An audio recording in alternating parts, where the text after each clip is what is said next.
Chodesh Tov Umboach.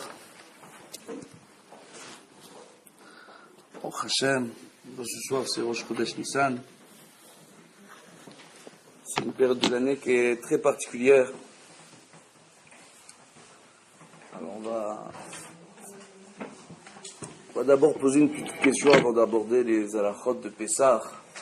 On va essentiellement voir ce soir les lois concernant le nettoyage de Pessah. Je sais qu'il n'y a que des messieurs, très peu de dames. Mais c'est quand même important de savoir où est la Khumra, où est la Kula, concernant le nettoyage de Pessah, ce qu'on a le droit de faire, ce qu'on n'a le droit pas de faire, la nafkamina qui peut y avoir, la différence qu'il peut y avoir dans les coutumes entre Ashkenaz, Séfarades, Marocains, Tunisiens, etc., concernant les kitniot, concernant la cachérisation de la vaisselle, car Baruch Hashem, aujourd'hui, on voit dans le cas d'Israël qu'il y a beaucoup de mariages entre des juifs de différentes coutumes, et qu'à Pessah, des fois, c'est un peu compliqué pour certains d'arriver à se réunir. Donc, on va aborder tout ça, Bezrat Hashem. Avant de voir tout ça, il y a une très belle question qui est posée par Rabbi Yitzhak. Rabbi Yitzhak, qui pose la question suivante. Il pose la question, pourquoi la Torah, elle commence par Bereshit? Bereshit bara Elokim et Hashamim et Haaretz. Alors qu'on voit que la première mitzvah qui a été ordonnée au Bnei Israël, ça a été la sanctification du calendrier hébraïque. Comme on l'a vu le Shabbat qui vient de passer, c'était Shabbat HaChodesh. On nous dit HaChodesh Hazeh Lachem. On parle du mois de Nissan. Regardez bien l'Haftara. Donc on voit que on parle du mois de Nissan, d'accord, qui est le premier mois du calendrier hébraïque. Donc la question de Rabbi Yitzhak, c'est la suivante. Parce que Rashi rapporte dans ses commentaires sur Bereshit, pourquoi on commence la Torah avec la création du monde au lieu de commencer par cette première mitzvah, vu que la Torah qui nous a été donnée, c'est une Torah qui nous a été donnée pour faire les 613 commandements. Donc il aurait été logique, et comme il y a un klal, on dit qu'il n'y a pas d'ordre dans la Torah, il n'y a pas d'ordre chronologique, en kadma en batra, d'accord? Il n'y a pas de début, il n'y a pas de fin dans la Torah, donc les récits rapportés dans le Pentateuch, normalement, ne sont pas obligés de devoir expliquer l'ordre chronologique des événements. Donc on aurait pu d'abord nous enseigner cette première mitzvah, du sanctification du calendrier hébraïque, chose qui est extraordinaire, parce qu'on nous explique là-bas qu'avec la sanctification du calendrier hébraïque, la création elle-même va vivre au rythme de l'accomplissement de la Torah et des mitzvot du klal Israël, et que l'influence sur la création viendra du klal Israël. Donc pourquoi ne pas commencer directement par cette mitzvah? C'est une très bonne question. À cette question, il y a le Ramban qui vient qui explique ce qui est expliqué dans la Gemara. Le Ramban, Nachmanide, nous explique en réalité que Akadosh Baruch Hu, comme c'est dit dans les Teilif, Kuf Yud Aleph, que Akadosh Baruch Hu, c'est par la force de ses actions que Akadosh Baruch Hu nous a donné la Torah et a pris l'héritage des Umot HaOlam pour nous la donner. Donc on voit en réalité que Akadosh Baruch Hu, il avait besoin d'abord de nous parler de la création du monde, pour nous montrer la force de sa création, pour nous faire comprendre qu'il a précédé toute création, toute vie dans ce monde, Baruch Hashem, et que tout vient de lui, et que c'est par la force de sa création qu'il nous a donné la Torah. Et c'est par la force de sa création qu'au moment où il nous a donné la Torah pour faire les mitzvot, que comme c'est lui qui dirige ce monde et qui a insufflé toute l'énergie pour créer ce monde, il a instauré une nouvelle règle qui est l'Am Israël qui doit faire Torah au mitzvot pour faire tenir le monde. Comme on nous dit, la Torah, le monde tient sur trois choses, Torah, Avoda, Gemilut Chasadim. Torah, c'est l'étude de la Torah. Avoda, alors, c'est la Avodat Hashem. Selon un seul avis dans les commentaires, dans les commentateurs, parmi les Acharonim, c'est même pas parmi les Rishonim, il s'agirait du travail agricole, au nom d'un Zohar, donc du travail de la terre. Mais en réalité, quand on dit Torah, Avoda, Gemilut Chasadim, la Avoda, selon tous les commentateurs dans la Mishnah, je vous invite à aller les vérifier, il s'agit de la Avodat Hashem. Et Gemilut Chasadim, de faire du bien autour de soi. La Avodat Hashem, c'est quoi? C'est d'étudier la Torah pour se travailler sur nos midot, travailler notre personnalité, pour se bonifier, pour s'améliorer en tant que personne dans ce monde. Et ainsi, on peut être Gomel Chesed, on peut faire du bien autour de soi. en étudiant la Torah, en s'améliorant, on sait comment faire du chesed à son prochain. Donc on voit que le monde tient là-dessus. Alors la réponse du Ramban, elle est extraordinaire, mais il y a encore une autre réponse. Il y a une réponse du Chosé de Lublin, qui est magnifique. Le Chosé de Lublin, il nous explique une chose extraordinaire au nom du Baal Shem Tov.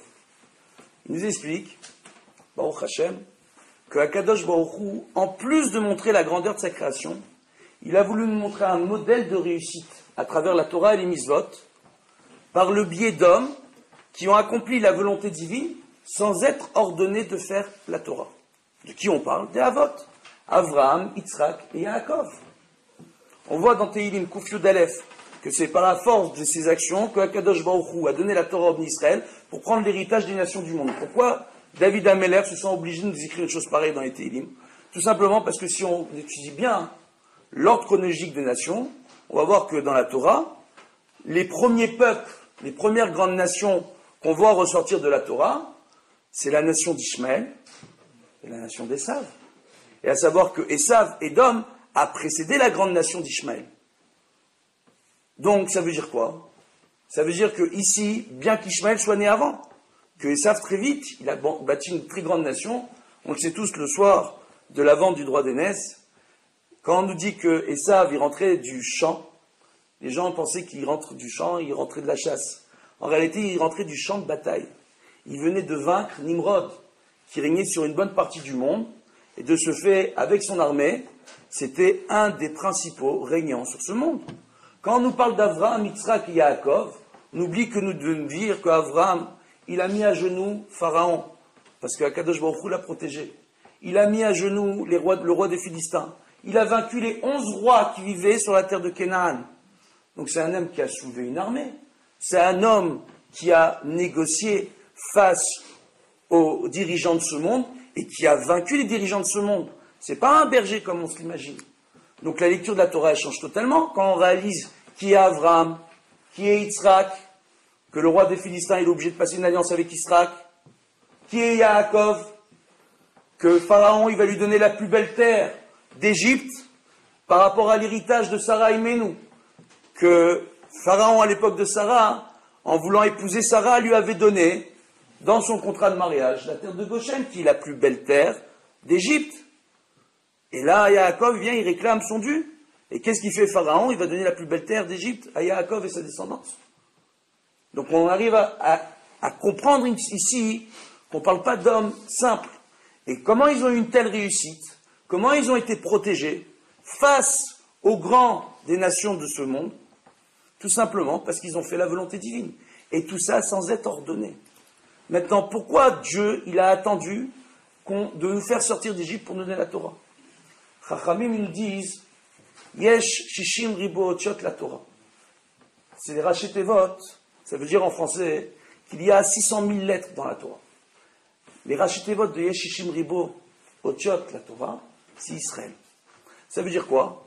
Comme lorsqu'on est sorti d'Égypte, on a été 600 000 hommes, Akadosh Baruch Hu, il nous a donné une Torah dans laquelle il y a 600 000 lettres.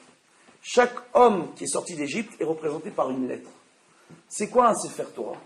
Un Sefer Torah, c'est un clave, c'est un parchemin vierge sur lequel on va inscrire une lettre. D'accord? L'encre, elle doit être de couleur noire. Au Krachem, donc c'est noir et blanc. Aujourd'hui, on voit qu'il y a beaucoup de religieux qui s'habillent en noir et blanc. Pour quelle raison? Parce qu'on nous rapporte tout simplement qu'un Talmid Racham, qu'un juif qui étudie la Torah, pour devenir un sage, c'est un Sefer Torah sur deux pattes. C'est un Sefer Torah sur deux pattes.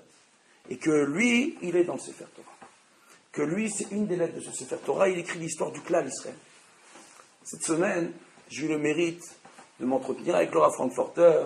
Il y a eu des cours qui sont organisés entre rabbins, ici à Paris, Baruch Hashem. Il y a des cours qui ont été donnés, le Rav Frankfurter, après que je me suis entretenu avec lui. Mais il dit quand même, Baruch Hashem, on est fort chez nous les Tunisiens. Il y a d'autres personnes qui étaient à côté de lui, qui disent, Rav, depuis quand vous êtes Tunisien? Il dit, excusez-moi, je vais me corriger. On est fort chez nous, les Juifs. Les Juifs, on n'est qu'un seul peuple. C'est l'histoire du Klal Israël. Chez nous, les Juifs. On peut être Ashkenaz, on peut être Séfarade, on peut être Algérien, on peut être Marocain, on peut être Tunisien. On n'est qu'un seul peuple. On peut monter et descendre, on restera qu'un seul peuple. Aujourd'hui, on peut faire créer des nouvelles tendances, très nouvelles, que mon grand-père, il n'a pas eu à lutter contre ça, c'est ça, Ascara ce soir. Le Rav Chaim Mishaï Zecher Tzadik Vekadosh Livracha, qui était rabbin en Tunisie, qui était juge rabbinique en Tunisie, qui a fondé la synagogue de Garges. Ils lui font une grande askara ce soir à Garges. Comme j'avais promis d'être là, hein. Donc Baruch Hashem, je suis venu ici. Et Ilou Nishmat aussi de Israël Ben Yitzhak, Baruch Hashem. Et on voit que Shemin Khatam Tiu Minuchot Even, Bezrat Hashem, Eden, excusez-moi, Even, Eden, avec l'aide de Dieu. Et on nous rapporte en réalité que à Kadosh Baruch Hu, pour donner la Torah, il a entendu qu'on soit au nombre de 600 000, tout simplement. Parce que la Kabbalah nous enseigne que quand Dieu a créé Adam Arishon, il y avait 600 000 parties dans son âme. Et que ces parties-là, elles vont se subdiviser dans l'humanité. Et que pour faire la réparation de la faute originelle, on va avoir besoin d'un Am Ségoula, d'un peuple circonstanciel. C'est quoi un peuple circonstanciel? Un peuple circonstanciel, c'est les Bnei Israël, quand ils font Torah ou Mitzvot, ils peuvent ramener la Géoula dans le monde. Les Bnei Israël, quand ils font la Torah, quand ils font les Mitzvot, ils donnent un bon exemple aux nations de ce monde. Et les nations de ce monde ont envie de suivre cet exemple. Ces dernières années, on a vu un nouveau phénomène se développer. Ça fait Baruch Hashem maintenant 10, 15, quasiment 20 ans que certains rabbanim diffusent leurs cours sur Internet. Et on voit que ces rabbanim-là, ils ont affaire aujourd'hui à des non-juifs qui viennent les voir et qui prennent conseil avec eux. On voit aujourd'hui qu'il y a différentes associations qui existent, aussi bien chez nos frères Lubavitch qu'en Israël, chez nos frères sionistes religieux, que dans les associations orthodoxes. On voit que, Baruch Hashem, il y a beaucoup d'associations qui sont là pour aider les non-juifs qui veulent faire les 7 lois de Noé. Et il y en a de plus en plus à travers le monde. Ces dernières années, on parle énormément d'antisémitisme en France. Les gens, ce qu'ils ne savent pas, c'est qu'il n'y a jamais eu autant de demandes de non-juifs qui ne sont pas issus de mariage mixte, qui n'ont pas envie de se marier avec quelqu'un de juif, de non-juifs qui sont totalement non-juifs, qui demandent à se convertir. Et s'ils se rendent compte qu'ils n'ont pas envie de se convertir, ils demandent à ce qu'on leur enseigne les 7 lois de Noé. Ils reviennent vers ceux qui font la Torah et les mitzvot. Ils sont attirés par ça. Pourtant, on voit qu'il y a un non-sens. D'un côté, il y a plus d'antisémitisme, de l'autre côté, il y a de plus en plus de non-juifs qui se rapprochent du judaïsme. Pour bien comprendre, en réalité, que Akadosh Baruch Hu, il a attendu qu'on soit une nation de 600 000 hommes pour pouvoir nous sortir d'Égypte et nous donner la Torah.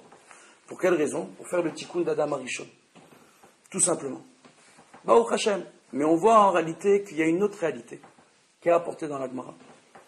Une autre réalité, c'est la suivante.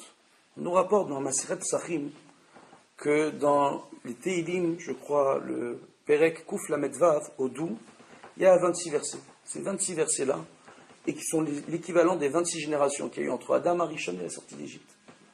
Dans la Gemara, il est rapporté que le monde a tenu que par la seule volonté divine pendant ces 26 générations. Que Dieu faisait descendre sa bénédiction du ciel pendant ces 26 générations-là. Mais qu'à partir du Matan Torah, alors il y a eu une nouvelle création qui s'est créée. Il y a 2 genèses dans la Torah. Il y a la genèse de la création du monde, et il y a une nouvelle création à partir du Matan Torah. Oui, cette nouvelle création, c'est tout à fait différent. Jusqu'au Matan Torah, la bracha est descendue du ciel pour les hommes. À partir du Matan Torah, c'est par les actions du clan d'Israël, en faisant Torah en Mitzvot, que la bénédiction se génère ici, dans ce monde en bas, monte dans le ciel pour faire redescendre encore une plus grande bénédiction dans ce monde. Donc à partir de ce moment-là, on est dans une autre logique. On est dans une logique de bracha qui va s'étendre et qui va se démultiplier à partir du moment où on se renforce et qu'on fait Torah en Mitzvot. Alors on voit à Baruch Hashem que faire Torah en Mitzvot, c'est quelque chose d'extraordinaire. Mais il y a beaucoup de gens qui ont un Yetzer Hara de se dire « Mais moi, je ne sais pas étudier. Je ne sais pas prier correctement. Je ne comprends pas tout. Je ne suis pas capable, je ne suis pas au niveau. Je n'ai pas été à la yeshiva. » C'est extraordinaire. Je vais vous raconter une anecdote qui s'est passée en Tunisie avec le Rav Rabbi Yehoshua Bessis. À l'époque de Rabbi Yehoshua Bessis, le jour de Kippour, il y a un homme qui ne savait pas prier, qui a suivi tous les offices. Baruch Hashem, il s'est senti enjoué. Il a suivi l'engouement de la prière.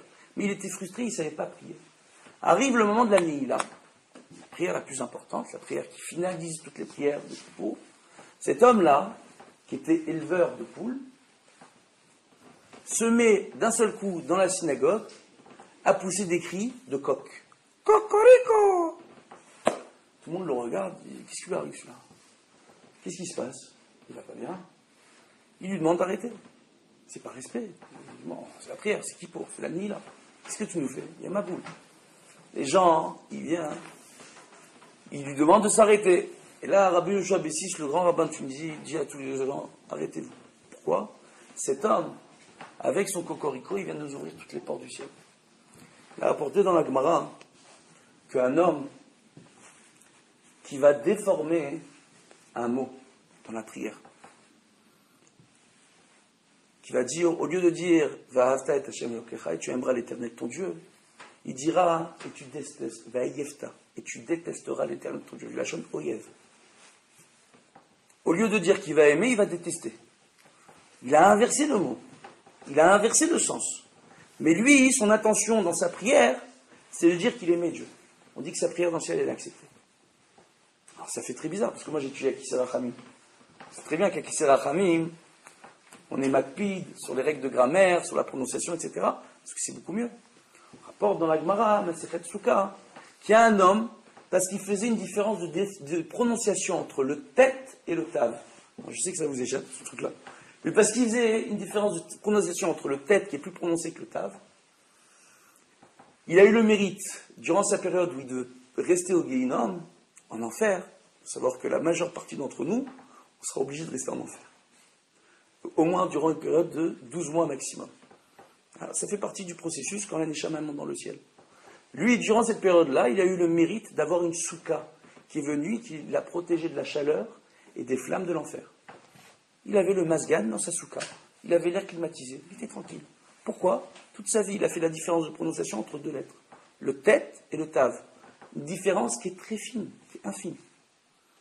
Donc on voit d'un côté que la prononciation est importante, mais de l'autre côté, on voit que même quelqu'un qui ne sait pas prononcer correctement, s'il vient déformé, cette fille-là, elle est reconnue dans le ciel. On rapporte une chose extraordinaire, dans la Gemara et dans la Halacha. Si un Kohen qui fait Birkat Kohanim ne prononce pas correctement les mots, et que les gens de l'assistance, le responsable de l'assistance, estiment que ce Kohen, parce qu'il ne prononce pas correctement le Birkat Kohanim, lui dit tu fais plus Birkat Kohanim, parce qu'il y a d'autres Kohanim pour faire Birkat Kohanim, on estime, c'est très grave ce qui est dit dans la Gemara, et ce qui est rapporté dans la Halacha. On estime que le responsable de la communauté met sa vie en danger de faire une chose pareille. Parce que ce Kohen-là, cette fille-là, elle est reçue dans le ciel. Quoi qu'il arrive, à partir du moment où il fait cette fille-là avec ferveur, à partir du moment où il veut bénir l'assistance avec ferveur. Ça, c'est premièrement. Et deuxièmement, tout simplement parce qu'il faut l'attraper, lui expliquer comment faire prononcer. Et s'il a du mal, le laisser continuer. Parce que une fille-là avec ferveur, la émouna, la croyance, c'est l'essentiel dans le judaïsme. Tout part de la émouna. On voit dans la Gemara, je sais que c'est des choses qui dérangent quand on en parle, mais on parle dans deux Gemarot d'un Talmid Racham à l'époque des Amoraïm, qu'à l'époque des Amoraïm, c'était des grands tzadikim, les gens, qui étaient voleurs. Comment un Talmid Racham, il peut être voleur? Le Rav Steinman, dans Aïlet HaShachar, dans son livre de commentaires sur la Gemara, rapporte cette Agada, rapporte cette histoire. Il nous dit, il faut bien comprendre, il y a les connaissances en Torah d'un côté, et il y a l'application de la Torah de l'autre. Et parfois, en appliquant avec la plus grande des ferveurs, avec la plus grande émouna, la Torah, même si on n'a pas toutes les connaissances, ça peut annuler les pires sentences sur le clan d'Israël. Ça peut peut-être même annuler l'antisémitisme en France. Ça peut permettre que tous les bénis Israël puissent venir habiter en Israël, dans le shalom, la paix avec toutes les autres nations. Ça peut faire beaucoup de miracles. Bekitsu. Baruch Hashem. Donc d'un côté, nous on va expliquer les chumrot et les koulot. Il faut savoir que ceux qui ont pris pour habitude de pratiquer certaines chumrot dans le nettoyage de Pessah, c'est très très bien. Ça renforce la émouna. Parfois une petite chumra de rien du tout qu'on a pris l'habitude de faire dans une maison, ça peut annuler les pires sentences sur tout le clan d'Israël. C'est très bien. Il ne faut pas oublier une chose. C'est que nos femmes, elles ont l'obligation d'arriver le soir du Seder en forme. Elles ont l'obligation de faire tout le Seder. Elles ont l'obligation de boire les 4 verres, de manger les bonnes quantités de maror, les bonnes quantités de matzah. Elles ont toutes ces obligations-là, les femmes. On voit très souvent que Baruch Hashem, on voit dans le clan d'Israël, les bnot Israël, les grandes tzadkaniotes, et avant Pessah, elles ont une force extraordinaire, même si elles travaillent. Elles arrivent, Baruch Hashem, à prendre toute une maison sur leurs épaules et à la retourner pour avoir une maison cachère, les Pessah, comme c'est pas possible. En Tunisie, les mères, les femmes juives, mettaient de la soude sur le sol pour qu'avec l'acidité, tout le Hametz soit totalement annulé sur le sol. Il faut voir les nettoyages qu'on a connus dans le clan d'Israël au niveau de Pessah. Alors c'est très très bien, mais aujourd'hui, avec l'évolution des mœurs, on voit qu'il y a de plus en plus de femmes actives. On voit qu'il y a de plus en plus de gens qui travaillent. Alors on peut avoir des gens à la maison qui viennent et qui travaillent pour nous, qui nettoient la maison. Il faut savoir une chose premièrement, c'est que pour le nettoyage de Pessah, si c'est un non-juif qu'on emploie pour nettoyer la maison, alors il faut être quand même derrière. Parce que lui, c'est pas une question qu'on n'a pas confiance, il ne sait pas exactement comment nettoyer, comment faire, quoi faire et comment le faire. Donc il faut être derrière. Donc c'est quand même du temps et de l'énergie d'être derrière cette personne-là et de la diriger. Donc de ce fait, on va voir ici ensemble, Ezrat Hashem, quelques lois qui sont extrêmement importantes. En se rappelant, tout simplement, un point qui est essentiel.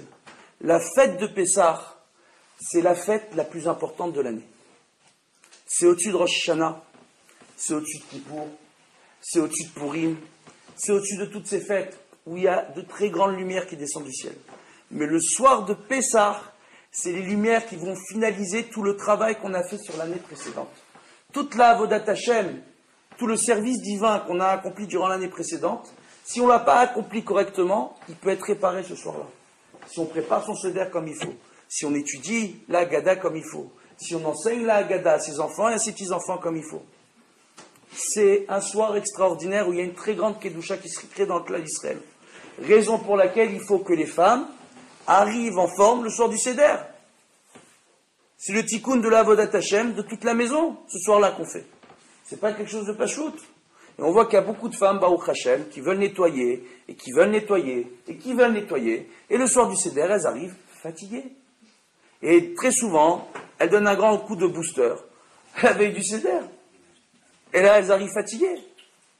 Donc, on va commencer à voir quelques points. Alors, je sais ici que ça ne va pas vraiment vous intéresser, mais comme le cours, il est enregistré, qui va être diffusé après sur Internet, c'est une bonne chose, Baruch Hashem. Sur le site Jardin de la Torah, un site Google, on vous invite à y aller. On est plusieurs rabbins, dont le Rav Elbaz, à avoir des cours sur ce site. Baruch Hashem, Birshuto, on va continuer le cours.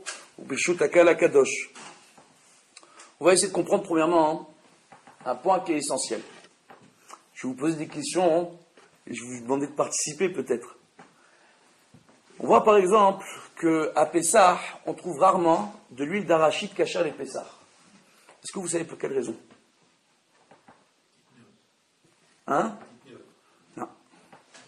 Les gens pensent, beaucoup de gens par erreur, pensent que l'arachide, que la cacahuète, ça fait partie des kitniot. Il faut savoir que l'arachide à la base c'est une racine. Hein? C'est botnim. Donc, les cacahuètes. Donc, à Paris, je parle en hébreu.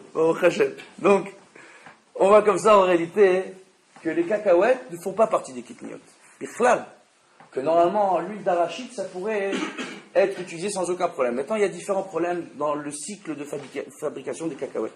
Très souvent, les cacahuètes, on va les saler, et il y a des cacahuètes salées qui vont être récupérées pour faire de l'huile avec. Pour les saler, les cacahuètes, on va mouiller de la farine de blé, qui va fermenter pour coller le sel sur la cacahuète. Ça, c'est un premier problème, ce qui explique qu'on n'a pas d'huile d'arachide à Pessah. Et deuxièmement, dans certains pays, pour conserver ces cacahuètes-là, on les trempait dans de l'alcool de blé. Donc c'était un autre problème, ce qui explique que beaucoup ont pour coutume aujourd'hui de ne pas utiliser l'huile d'arachide. Mais on a vu le Rav Rothenberg, le père, Zecher Tzadik Vekadosh Livracha, à son époque, il avait fait de l'huile d'arachide cachée à les Pessah. Les gens étaient tous étonnés. Comment il fait une chose pareille, le Rav? Et en réalité, parce que l'arachide elle-même ne pose aucun problème. Aujourd'hui, on voit dans le cycle de fabrication avec l'agroalimentaire des produits qui, a priori, ne devraient pas être chametz et ne devraient pas poser de problème à Pessah, posent un problème aujourd'hui. On va aborder un deuxième sujet, moi j'adore ce sujet chaque année. Le Coca-Cola à Pessah. Je sais que c'est un sujet d'actualité. Hein? Comme on dit en Israël, Coca-Cola, ta'am haïm. C'est le goût de la vie, le Coca-Cola. Les gens, s'ils n'ont pas de Coca-Cola, il n'y a plus de vie. Il faut le Coca-Cola le soir du Seder. Alors le Coca, est-ce qu'il faut qu'il soit caché les Pessars ou est-ce qu'il ne faut pas qu'il soit caché les Pessars? Alors je vais vous raconter une anecdote. Il y a 2 ans de ça, il y a un blogueur-blagueur, c'est comme ça que j'appelle ces gens-là, sur Internet, qui a voulu dire que le Coca-Cola à Pessars, il n'y avait pas besoin qu'il ait un tampon de cacher les Pessars et qu'on peut l'acheter sans aucun problème. Pourquoi? Il y a une halakha qui nous dit qu'avant Pessars, tous les produits qui a priori ne contiennent pas du chametz, mais sur lesquels on a un doute, que peut-être ils auraient pu être mélangés en infime quantité avec du chametz, comme du café, comme du sucre, bref, des produits qui n'ont aucun rapport avec le chametz normalement. Qu'est-ce qu'on voit? On voit que ces produits-là, si on les achète avant Pessah, il y a la règle de Batel Béchichim qui s'applique, la règle du 1/60e. Tout le monde connaît cette règle. Si la quantité qui est peut-être existante de chametz dans ces produits-là est 60 fois inférieure, d'accord, à la quantité de sucre ou de café, il y a Batel Béchichim, on pourra consommer ce produit-là durant Pessah sans aucun problème. On rappellera ici qu'on parle de quoi? Du Sfek Sfeka, il y a 2 doutes. Premièrement, on a un doute si Birklal il y a du chametz, d'accord? Et deuxièmement, s'il y a du chametz, il ne devrait pas exister, c'est clair qu'il y en a moins qu'un 60e.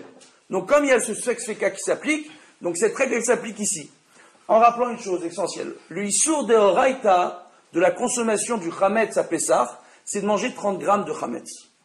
En dessous du 30 grammes de chametz, c'est ce qu'on appelle un Issour des Rabbanan. Maintenant, Chachamim nous le disent, et le Harizal il rapporte, que celui qui fera attention à Pessah, de ne pas consommer ne serait-ce qu'une toute petite miette de chametz, que d'un tout petit bout de chametz, rien du tout, une petite miette, il sera garanti d'être protégé de la faute toute l'année s'il le veut. C'est seulement s'il le veut. Donc, on voit qu'en réalité, ici, il y a une ségoula, et de l'autre côté, pour ne pas arriver au Issour de Horaïta, Chaz Veshalom, après on va expliquer pourquoi il y a un autre problème dans les miettes, d'accord, de chametz dans un produit. Il y a un problème, donc il faut faire très attention à la moindre petite miette de chametz. Ça, Baruch Hashem, tout le monde l'a compris, tout le monde le sait depuis qu'on est tout petit. Baruch Hashem. À Pessah, c'est branle-bas de combat dans toutes les maisons. Maintenant, par rapport à ça, il y a un problème. C'est quoi le problème? Donc on dit, si a priori, dans un produit, dans lequel il ne devrait pas y avoir de chametz, on a un doute si peut-être ou peut-être pas il y a du chametz. Mais normalement, dans la composition, il ne devrait pas y avoir de chametz. Et s'il y a du chametz en infime quantité, si la quantité de produit qui est dedans est 60 fois supérieure, donc il n'y a pas de problème durant Pessah, à partir du moment où le produit a été acheté avant Pessah. Tel que c'est rapporté dans Shulchan Aruch, et tel que le Yalkut Yosef, le Rav Yitzhak Yosef Shlita, au nom de son père, le Rav Ovadia Yosef, Zecher Tzadik et Kadosh Livracha, le rapporte. Maintenant, il y a des gens qui sont arrêtés au Yalkut Yosef, ils ont étudié le Yalkut Yosef, par conclusion, ils sont arrivés au stade de dire Coca-Cola, il n'y a pas de problème à Pessah. Alors moi, je vais vous expliquer. Moi, quand cette histoire elle est arrivée chez moi il y a 2 ans, et j'ai entendu qu'en France, les gens, ils achetaient du Coca-Cola très sérieusement. Et c'est un avraire qui m'a appelé pour me poser la question, un avraire qui devait partir en France chez sa famille. Je dis bon, peut-être que je vais vérifier, je ne sais pas. Je suis parti vérifier. Dans Baruch Hashem, là où j'habite, à Bnei Brak, où je suis Dayan, entre guillemets, c'est bien de le dire aussi. Donc, là où j'habite à Bnei Brak, il y a une usine. L'usine de Coca-Cola de Bnei Brak, qui fabrique tout le coca pour Israël, qui est sous la surveillance du Rav Lando. Donc je suis parti voir les Mashgichim du Rav Lando. Et après ça, je suis parti voir les Mashgichim du Hersher Bet Yosef, le Hersher Bet Yosef, qui est sous la direction du Rav Moshe Yosef, le fils du Rav Ovadia Yosef, et sous la présidence du Rav Ovadia Yosef Zatzal. Donc je suis parti rentrer en contact avec les Mashgichim, etc., pour vérifier cette histoire de Coca-Cola. Ils ont tous sauté au plafond quand ils ont entendu cette histoire. Premièrement, le Rav Yitzhak Yosef, il a dit, ma pitom, moi, je suis jamais parti vérifier la composition du coca. Dans mon Yalkut Yosef, s'il n'y a pas marqué coca, on n'a pas parlé des boissons. Chazé Shalom. Deuxièmement, le Rav Lando, qui lui a l'habitude de surveiller, il m'a expliqué que dans les publications dans le monde, il y a 2 types de glucose qui est utilisé. Il y a du glucose de gluten, qui est fait à partir de blé. Du blé. C'est quoi l'amidon? C'est du blé qu'on a laissé gonfler. Ça l'amidon. Donc, c'est quoi? Donc, de glucose, de gluten. Donc, c'est à partir de blé. Il y a une règle, en règle de cacheroute, que le Rav vous confirmera après Bezrat Hashem. On parle du mahamid. Donc, un des ingrédients d'une nourriture, d'un produit qu'on doit consommer, qui donne le goût, la texture ou la saveur, ou qui permet la fermentation de ce produit-là. Ce Mahamid-là, pour lui, s'il donne du goût, il n'y a pas de Batel Béchichim. Toute l'année. Pessar, pas Pessar, toute l'année. Qu'est-ce qui vous donne le goût dans le coca? C'est le sucre. Qu'est-ce qu'il y a en grande quantité dans le coca? Que dans un verre de 25 centilitres, en moyenne, il y a 8 sucres. Et que, en plus, même les Coca Light, dans l'aspartame, ils vous mettent en petite quantité du glucose de gluten. Donc ça veut dire quoi? Ça veut dire que dans tous les Coca qui sont vendus, il y a soit du glucose du gluten, soit du glucose fait à partir de maïs. Pour nos frères Ashkénazes, le maïs fait partie des kitniotes. D'accord? Ils ne mangent pas. Un Ashkénaze donc ne pourra pas consommer ce coca-là. Un séfarade peut-être. Mais pour le reste du coca qui est fait à partir de glucose de gluten, vu que c'est de l'amidon et que ça a clairement fermenté à l'origine, donc c'est clair que c'est Hametz. Et comme c'est le Mahamid qui donne le goût au coca, c'est clair que même avant Pessah, on ne peut pas avoir de Batel Béchichim. Donc il y a 2 ans, quand j'ai vérifié ça, et que j'ai eu confirmation, et qu'on s'est rendu compte que le seul coca fabriqué dans le monde qui n'aurait pas besoin de Hercher pour Pessah, parce que le glucose, le sucre qui est utilisé, c'est du sucre de canne, et que dans l'usine, il n'y a pas de Hametz, ou très peu de Hametz qui rentre, et que c'est clair qu'il y a le Batel Béchichim avant Pessah, et qu'on pourrait l'acheter avant Pessah sans Hercher, c'est un coca fabriqué en Amérique du Sud avec le bouchon jaune. C'est-à-dire le reste du coca toute l'année, la majeure partie de la production, c'est Hametz. Il y avait à une époque, en Ukraine, il y a eu un autre problème, que les gens ne savent pas. Quand les gens organisaient les voyages à Ouman, écoutez bien, je ne sais pas s'il y en a ici qui sont partis à Ouman, s'ils l'ont remarqué ou pas, on vous ramène du coca d'Israël avec le Hercher sur Ablando. On n'achète pas le coca sur place en Ukraine. Vous savez pourquoi? Parce que là-bas, bien qu'à l'origine c'est les mêmes ingrédients, on va utiliser là-bas en forte quantité des colorants faits à partir d'insectes. Dans le coca. Et de ce fait, ce coca-là, il n'est pas top au niveau de la cache-route. On ne le consomme pas. Ce qui veut dire que d'un pays à l'autre, en réalité, c'est les mêmes composants plus ou moins, mais tous ces composants-là ne sont pas fabriqués de la même façon dans la chaîne de fabrication du coca. On la connaît, la composition du coca, elle n'a rien de secret. Maintenant, ce que je suis en train de vous dire, c'est quoi? C'est que par rapport à ça, qu'est-ce qu'on voit? On voit que les gens, en France, qui pensent à tort, qu'à Pessah, il y a un business sur les bouteilles de coca. Il y a un business, à ce qui paraît. À ce qui paraît, les rabbins, ils font du business dans la cache-route. À ce qui paraît. Et qui collent une étiquette sur la bouteille de coca pour dire qu'elle est cachée à les Pessah. Spécialement. Et ils vont dire, oh non, alors moi j'ai le éther, ce coca-là, il est plus cher parce qu'il est importé de l'étranger. Il est ramené spécialement d'Israël. D'accord? Je vais acheter le coca normal de l'année, se trompe. Ils sont en train de consommer à Pessah du Hametz. Il y a en grande quantité. Pourquoi? Il y a une autre règle. Et là, on va aborder une règle qui énerve beaucoup de gens. Je sais ici, Baruch Hashem, ça énerve personne. Donc, d'après vous, après Pessah, Hamish Haba ala Pessah, Coca-Cola est péché. C'est-à-dire? Hamish Haba ala Pessah. Pourquoi? Il a appartenu à qui? À un juif? Ça appartient aux juifs, le Coca-Cola. On va en parler. Donc, on va en parler. D'après vous, pouvez le boire toute l'année. Non, j'ai pas dit ça. Comment vous arrivez à une chose pareille? Hamish Haba ala Pessah. S'il a appartenu à un juif durant Pessah. Mais s'il a appartenu à un juif en particulier durant Pessah, ça et encore, c'est même pas sûr. On va aborder ça tout de suite. On va vous expliquer tout ça. 2 minutes. On va y arriver. Beito Bismano. Qu'est-ce qu'on voit? On voit, Baruch Hashem, que par rapport à ce qui a été dit ici, on va aborder cette question tout de suite parce que je suis sorti de mon truc. Bon, on voit que Hametz Shalab à Pessah, c'est un Hametz qui a appartenu à un juif. Il faut savoir qu'il y a des terrils pour la vente du Pessah, pour quelqu'un qui a des quantités industrielles, de pouvoir vendre son Hametz à Pessah. D'accord? Ce qu'on appelle le Hametz Nokshe. Comme par exemple, de la pâte qui n'est pas encore montée, qui aurait été congelée avant Pessah, pour des grands fabricants de pain ou de croissants, il y a un éther que pas tout le monde suit, Mais il y a un éther qui existe de pouvoir vendre cette pâte-là, qui n'a pas encore levé correctement. Maintenant, qu'est-ce qu'on voit? On voit que par rapport à ça, donc il y aurait un éther de pouvoir le vendre en grande quantité. Ça, c'est premièrement. Deuxièmement, il faut savoir que durant Pessah, le chametz qui doit être réellement vendu, d'accord, c'est ce qu'on appelle le chametz nokché. C'est un chametz que sous sa forme telle qu'on le voit, il n'a pas une forme de véritable chametz. Il y a certains ashkénazes, chassidim, qui ont des hétérim de vendre des biscuits, des gâteaux, etc. Parce que c'est une coutume qu'ils ont eu à leur époque, parce qu'ils ne trouvaient pas facilement de chametz après Pessah. Il y a beaucoup de rabbanim aujourd'hui qui estiment que cette coutume n'est pas une bonne coutume, à moins qu'ils aient une quantité très importante ou qu'ils aient de grandes difficultés financières, où on viendra leur autoriser à vendre de tels produits durant Pessah, pour avoir du chametz après Pessah. Donc ça c'est spécial et ça ne concerne pas les séfarades. Ça ne nous concerne pas Birklal. Ce n'est pas notre coutume. D'accord? Il y a un autre point qui est très important. Qu'est-ce qu'on appelle le chametz nokché?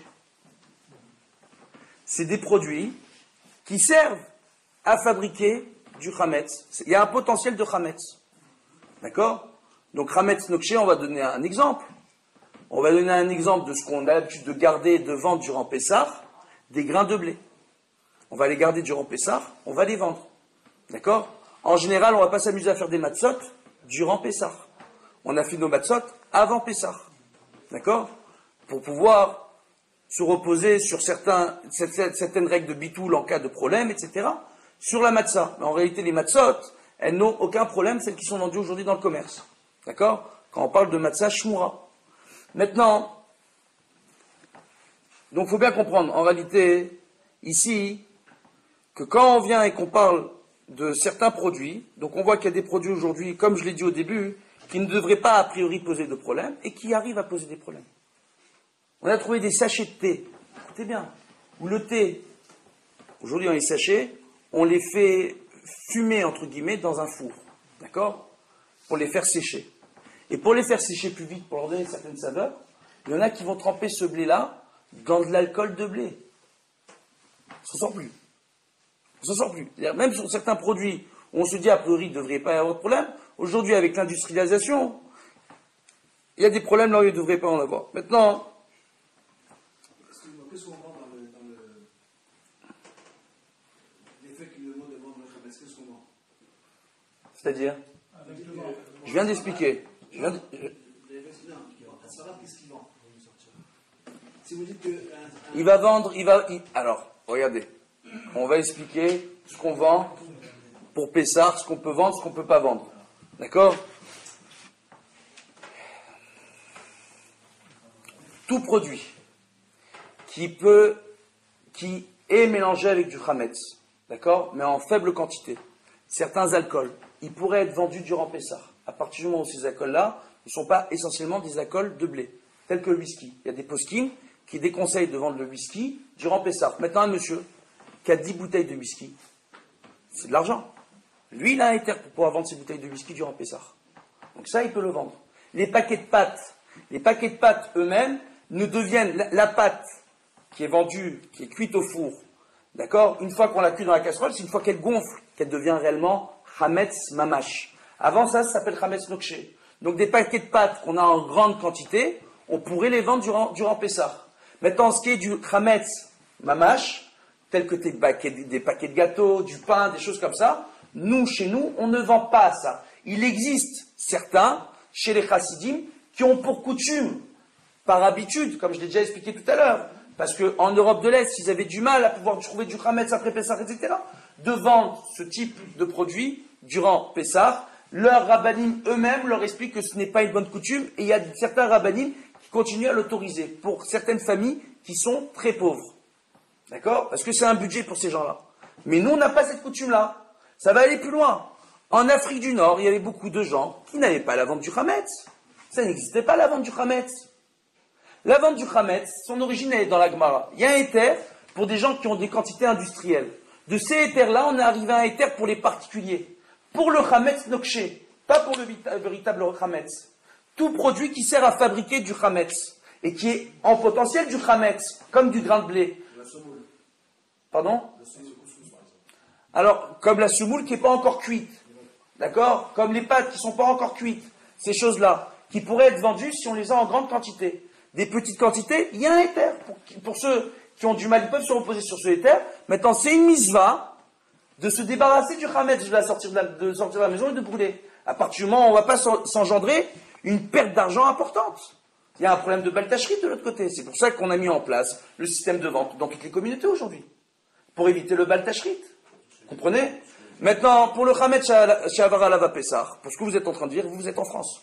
En Israël, le Coca-Cola qui est vendu toute l'année, il est caché Pessah. Il n'y a pas de Coca qui arrive d'ailleurs. Ça, c'est un. L'eau minérale. Hein? L'eau minérale. L'eau minérale, c'est autre chose. Ça, c'est une khumra, l'eau minérale. Alors, maintenant, c'est une véritable khumra, l'eau minérale. Maintenant, il faut savoir une chose. L'eau ici, elle pose aucun problème, l'eau minérale. Elle ne pose aucun problème. On conseille aux gens de l'acheter avant Pessah. Mais même si on l'achète durant Pessah, c'est de l'eau. Il n'y a pas de problème. Il y a des conseils qui vont être donnés. Maintenant, il faut savoir pourquoi le conseil a été donné. Est-ce que ce conseil, c'est une halakha les maaseh ou est-ce que c'est une khumra? Ce conseil, c'est une khumra d'acheter son eau minérale avant Pessah. Mais en réalité, même durant Pessah, j'achète de l'eau minérale. Le Rav Ovadia Yosef l'a écrit dans Yabia Omer. Il a écrit dans le Chazon Ovadia sur Pessah qu'il n'y a aucun problème dans l'eau. Il n'y a aucun problème dans l'eau. Donc, il faut bien arriver à comprendre. D'accord? Celui qui a une biscuiterie, alors. Hein? Celui qui a une biscuiterie et qui a une usine de biscuiterie et qui s'est déjà cuit, alors qu'est-ce qu'il fait? Alors, voilà. Ça est. Il y a un éther pour lui. Hein? Alors, c'est un Efsed Meroubé. Il y a un éther pour lui, de vendre au coq. C'est ce qu'on a expliqué. Quantité industrielle. Il a un éther. Il a un éther. Hein? Quand vraiment c'est Hamas à 100%, alors, il n'y a pas d'éther. Alors, que font les usines sérieuses? Comme Angel, à Yerushalayim. Vous connaissez Angel? C'est les data Haredit. Eux, qu'est-ce qu'ils font? Ils sont très, très, très, très sérieux. Baruch Hashem. Il y a une partie de leur production, au niveau de la pâte, ils vont commencer à former la pâte, ils ne vont pas la laisser fermenter plus de 8 minutes, ils vont la congeler. Et après, quand ils vont la sortir et au moment où ils vont la faire cuire, elle va fermenter plus vite. C'est un système dans l'industrie aujourd'hui qui marche. D'accord? On le voit aujourd'hui, on vend des croissants congelés. Une fois que ces croissants-là, on les utilise, ils vont monter dans le four. D'accord? Donc, on voit que ça, ils peuvent le vendre, mais ils expliqueront sur le Hercher, au moment de la vente, c'est qu'est-ce qui a été fait? Est-ce que la trina, est-ce que le blé, il a été moulu après Pessah? Est-ce que on parle que la fiale a été faite après Pessah? Quand on vous parle que la fiale a été faite après Pessah, on vous parle de quoi en réalité? On vous parle de levain qui a été formé avant la fête et qui a été vendu durant la fête parce qu'il avait en grande quantité. Ils ne vont pas s'amuser à vendre réellement du pain et des croissants. Les sociétés sérieuses aujourd'hui et tous les juifs de tout temps ont toujours fait attention pour qu'à Pessah ne leur reste pas ça. Que l'éther qu'il y a, c'est sur la pâte qui n'a pas encore levé et qu'on congèle aujourd'hui. Ou alors sur les quantités industrielles importantes, d'accord, de farine qui aurait pu être mélangée, dans laquelle il y a de l'eau qui est tombée, ou du blé qui a pu être mouillé. Vous comprenez ce que je suis en train de vous dire? Dans une usine, le blé peut être mouillé. Il y a un rachage, un grain de blé qui est mouillé. Il y a un rachage que si on laisse fermenter, qui devient du chametz. Donc eux, ils ont des éthérines dans les usines. Et c'est la Gemara qui nous l'enseigne dans Psachim, ce éther. Et de ce éther-là, on est arrivé à la vente pour les particuliers. Donc maintenant, par rapport à ce qu'on est en train de dire, Baruch Hashem, on va commencer à voir le nettoyage de Pessah, si ça vous intéresse. D'accord? Parce qu'on a vu la vente, on a vu beaucoup de choses. Je vais vous la vente industrielle et la vente particulière, on n'a pas vu. C'est quand même un problème qui est de dimension. La vente des industries, qui est un problème qui, à la limite, c'est pas le mien. Ce que je veux dire. Alors on a expliqué, j'ai déjà expliqué avant.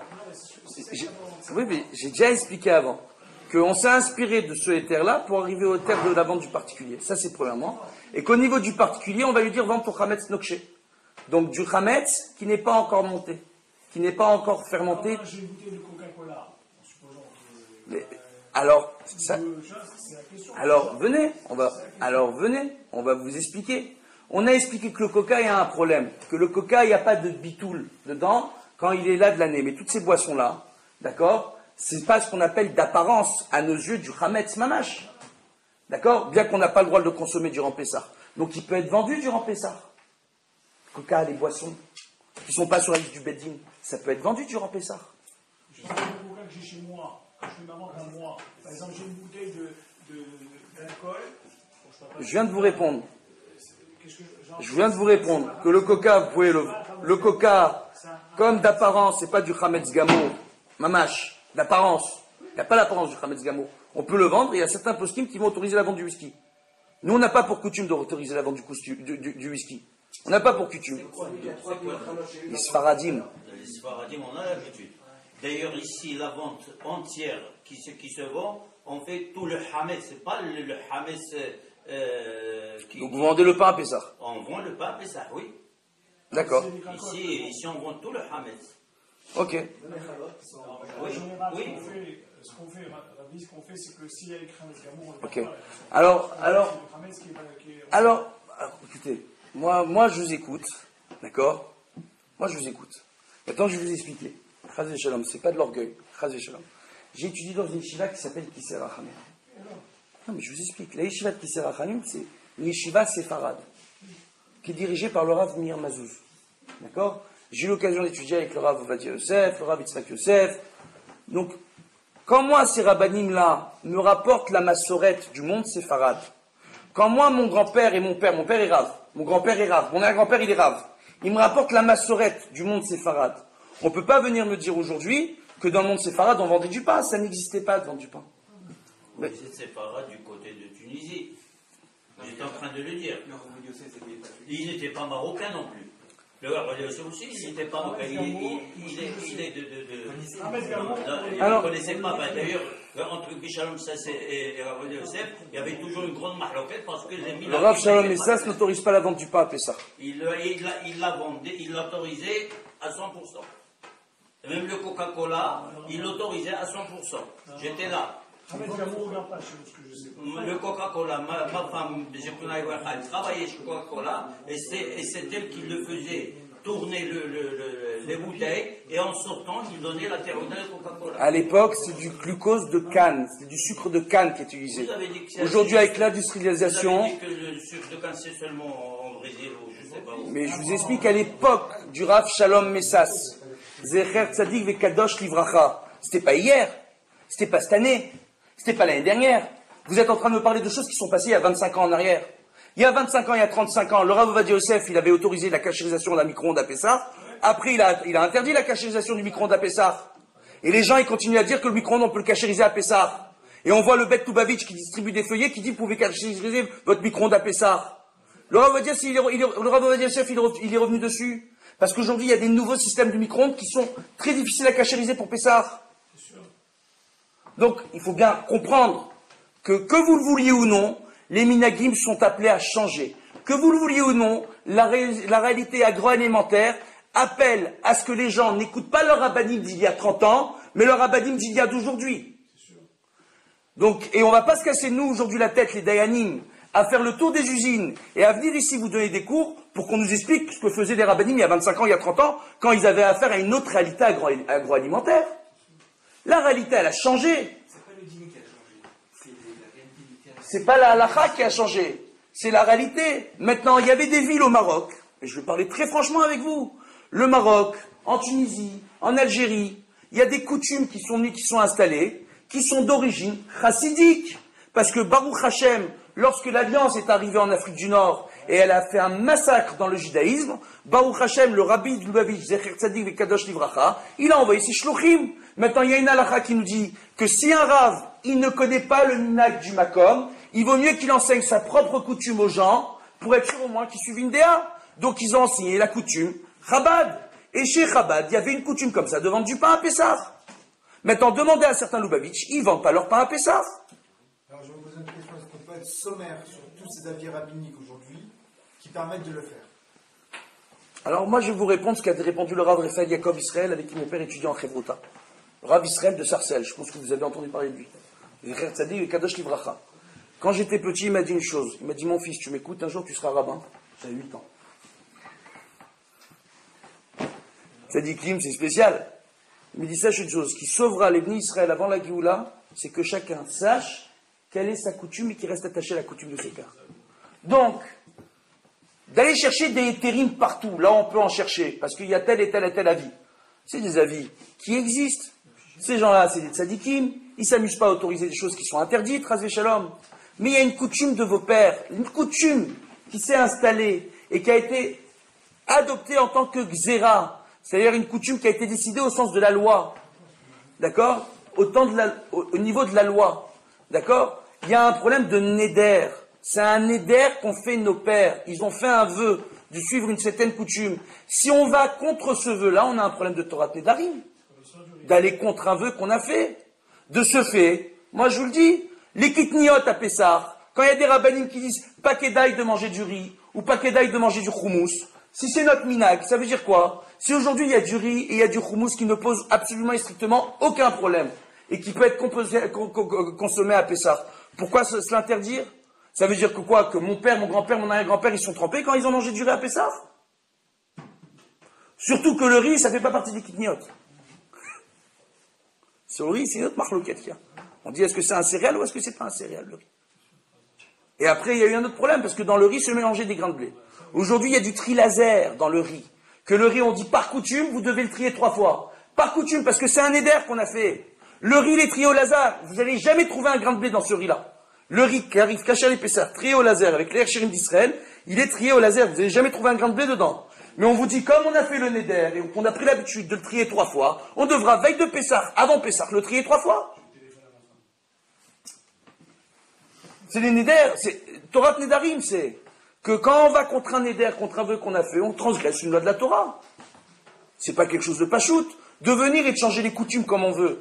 On fait comme vous voulez. Mais on peut pas venir et faire puzzle. Je prends un peu coutume Lubavitch, un peu coutume tunisienne, un peu coutume algérienne, comme ça m'arrange. Tiens, je suis marocain, les Tunisiens mangent du riz, je vais manger du riz. On peut pas faire ça. On peut pas faire ça. Chacun doit suivre sa coutume. Pourquoi? Je vais vous expliquer pourquoi. À Rosh Hashanah, un cours qui est spécial, je ne vous donne pas du tout le cours que j'avais prévu, c'est pas grave. Alors, à Rosh Hashanah, non, je vous explique, en plus, Baruch Hashem, n'allez pas croire que parce que je lève la voix, que je m'énerve avec vous, Chazvé Shalom. D'accord? C'est parce qu'on est tunisien, chez nous c'est naturel comme ça. On a du coffre. Baruch Hashem. Alors, le fait est, merci beaucoup. Alors, Baruch Hashem, la Torah est une de toute façon. Alors maintenant, qu'est-ce qu'on voit? C'est une blague, c'est une blague. Toutes les chamottes viennent du Maroc, ne vous inquiétez pas. Vous savez pourquoi toutes les chamottes viennent du Maroc? Tous les matins, qu'est-ce qu'on dit? Modani lefanecha, melecha ivekam shechizarta bishbati bechemla, Rabba emunatecha. Rabba, c'est la capitale du Maroc, c'est là-bas qu'elles viennent toutes les chamottes. Baruch Hashem. On veut que les Maroc, ils nous ont donné beaucoup de grandes sadikim. C'est dommage de ne pas suivre la vie de nos grandes sadikim du Maroc. Surtout quand on est marocain. Donc, qu'est-ce qu'on est en train de dire, ici? Baruch Hashem. On voit quoi? On voit que Chaz Shalom, on n'est pas là pour taper sur un minag, sur une coutume. On va vous expliquer une chose qui est extrêmement importante.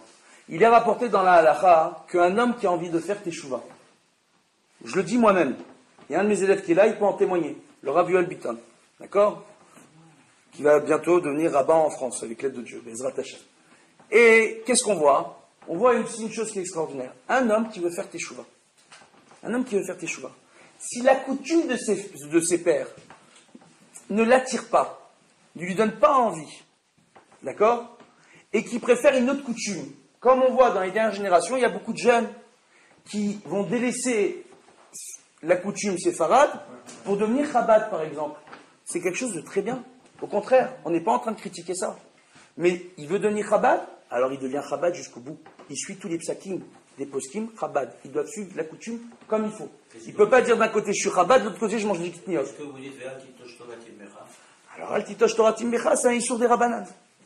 Si pour ne pas transgresser une interdiction rabbinique, c'est une interdiction de Shlomo HaMelech, Altitosh Torah Timbecha, c'est pas une interdiction de la Torah. C'est un issur des Rabbanan. Si un monsieur, parce qu'il va s'interdire de changer de coutume, qui est une interdiction rabbinique, risque de ne pas avoir envie d'avancer sur le chemin de la Torah, et il va continuer à transgresser des interdictions de la Torah, il vaudra mieux qu'il transgresse une interdiction rabbinique pour observer les commandements de la Torah, en suivant une coutume qui a sur quoi se reposer. Il faut savoir une chose, que peu de gens savent. La chassidoute Chabad, c'est une des chassidoutes qui a produit le plus grand nombre de poskim et de talmidei chachamim. Les chassidim, contrairement à ce qu'on croit, c'est pas des gens qui chantent et qui boivent. C'est des gens, Dieu bénisse, qui ont une Torah extraordinaire grâce au Baal Shem Tov. Le Baal Shem Tov, à mon avis, il a dû un peu s'inspirer des rabbanim d'Afrique du Nord, où lui, il a instauré à son époque une chose extraordinaire. Il faut savoir qu'à son époque, il y avait un grand problème. Il y avait des baté midrash c'était l'époque du Beth Midrash, il n'y avait pas encore les yeshivot. Le système des grandes yeshivot, il va commencer réellement avec le Rav Chaim Volodine. Mais à cette époque-là, tous les Bnei Israël dans le monde, ils avaient tous le Beth Midrash. Donc tout le monde, avant de commencer leur journée ou en fin de journée, ils allaient au Beth Midrash étudier. Il y avait des Beth Midrash, il y avait des hommes qui étudiaient toute la Torah, qui étudiaient la Torah toute la journée. C'est les Beth Midrash de Talmidei Chachamim. Et après, il y avait des Beth Midrash qui s'organisaient par corporation. Les collègues entre eux, ils organisaient des études, les tailleurs entre eux, les coiffeurs entre eux, et ainsi de suite. Et qu'est-ce qui s'est passé? Il est arrivé à un stade où les Talmidei Chachamim dédaignaient les autres. Où les Talmidei Chachamim refusaient de donner leurs enfants en mariage aux enfants de ceux qui travaillaient. Et ça a commencé à générer une véritable sinatrinam, qui est le plus grand danger du clan d'Israël, la haine gratuite de son prochain. Le Baal Shem Tov, il a dit, il faut changer ça. Il faut expliquer aux gens ce que j'ai expliqué au début, que la Torah, elle se fait avec beaucoup de Emouna. Et que ça va encore plus loin que ça. Il y a une Gemara qui nous rapporte que Rabbi Léazar et Rabbi Shimon Bar Yochai ont croisé un grand maître. J'ai oublié le nom du grand maître, pour ne pas me tromper, je préfère ne pas dire son nom. Ils ont croisé un grand maître. Rabbi Shimon Bar Yochai, il regarde son fils, il regarde Rabbi Léazar, il lui dit, c'est un grand tzaddik ce monsieur. Et son fils dit, non, c'est un grand Talmid Chacham, c'est un grand savant en Torah. Rabbi Shimon, il regarde son fils, il dit, moi je te dis que c'est un homme extraordinaire, tu rends un homme ordinaire. Dans le Yoredea, on nous rapporte là-bas, dans le Siman 244, là-bas on nous rapporte quelque chose d'extraordinaire. On nous rapporte qu'un monsieur qui fait beaucoup de bonnes actions,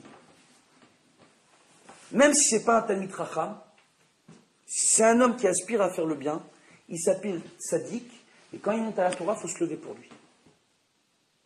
Ça veut dire quoi? C'est-à-dire, il y a le Tzadik d'un côté, il y a le Talmid Chacham de l'autre. Je vais vous raconter une autre histoire extraordinaire. Il y avait un Rav qui s'appelait le Rav Zouché d'Anapoli.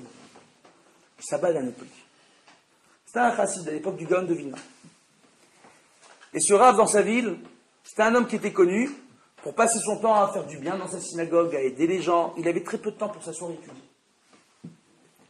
Et dans sa ville, il y a un homme très pieux qui a été enterré. Et dès le soir de son enterrement, il a commencé à venir en rêve à tous ses descendants pour leur dire arrêtez de manger kasher, arrêtez de faire Shabbat, arrêtez de respecter les lois de la Torah. Tous les enfants étaient horrifiés. Ils sont partis voir le Rav à la synagogue, ils lui ont expliqué. Le Rav, il a dit il faut vérifier dans la tombe s'il n'y a pas un problème. Ils ont inhumé le corps et ils ont vu qu'en réalité il y avait 2 bâtons en bois qui sont formés en forme de croix sur la poitrine du monsieur. Cette croix-là empêchait son âme de pouvoir s'élever. Donc il leur venait en rêve pour leur dire arrêtez de tout faire, vous ne m'avez pas enterré comme il faut. Ils ont enlevé la croix, ils l'ont réenterré comme il faut, il est revenu en rêve pour les remercier, en leur disant qu'ils pouvaient maintenant monter au ciel tranquillement. Très vite, dans la ville de Napoli, ça n'a pas pris beaucoup de temps pour que tous les gens se disent attends, mais c'est un miracle, c'est un grand rave, c'est extraordinaire. Ils sont partis voir le Gaon de Vilna. Certains disent que c'est le Rav Chaim Volodine qui serait parti voir.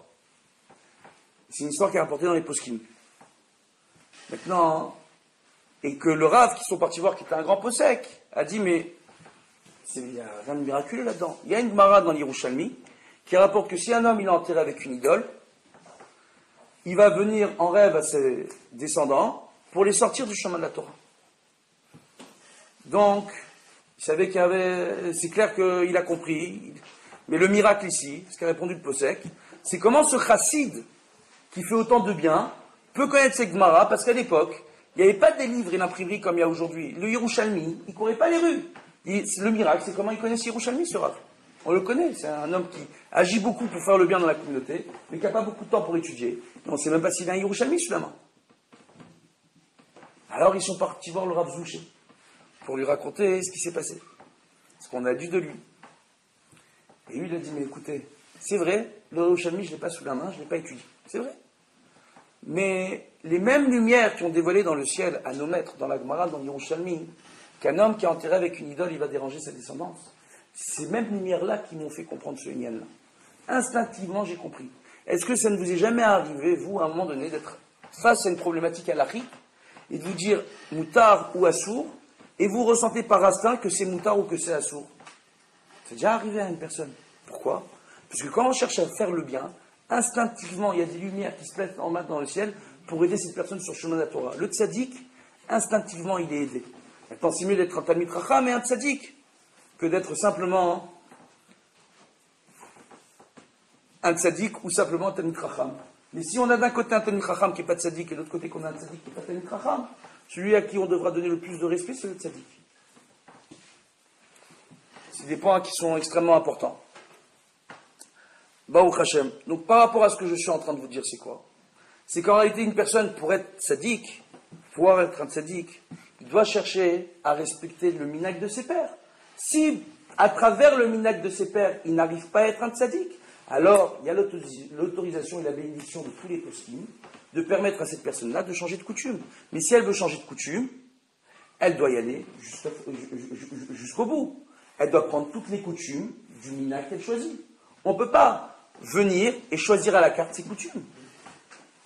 On nous rapporte dans Masechet Betsa que celui qui fait toutes les coulottes s'appelle un rachat, et celui qui fait toutes les khumrot s'appelle un imbécile.